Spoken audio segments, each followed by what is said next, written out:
প্রাথমিক পর্যায়ে খেলাধুলায় শিশুদেরকে আগ্রহী করা গেলে ভবিষ্যতে খেলাধুলার মাধ্যমে বাংলাদেশ বিশ্বের কাছে পরিচিতি লাভ করার পাশাপাশি আর্থসামাজিক উন্নয়ন হবে বলে জানিয়েছেন রংপুর বিভাগীয় কমিশনার শহীদুল ইসলাম।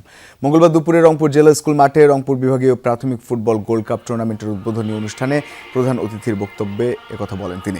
বিভাগীয় কমিশনার বলেন, হার জিতের মধ্যেই জীবনে এগিয়ে চলে, বিশেষ করে শিশুদের খেলাধুলায় এই হার জিত জীবনকে গুছিয়ে নিতে সহযোগিতা করে। উদ্বোধনী খেলায় বালক এবং বালিকা বিভাগের ৮ জেলার ১৬টি দল অংশ নেয়। বুধবার সেমিফাইনাল অনুষ্ঠিত হবে। শিক্ষক শিক্ষার্থী ছাড়াও সাধারণ দর্শনার্থীরা খেলা উপভোগ করেন। দিনভর জেলা স্কুল মাঠে অনুষ্ঠিত হয় এই খেলা।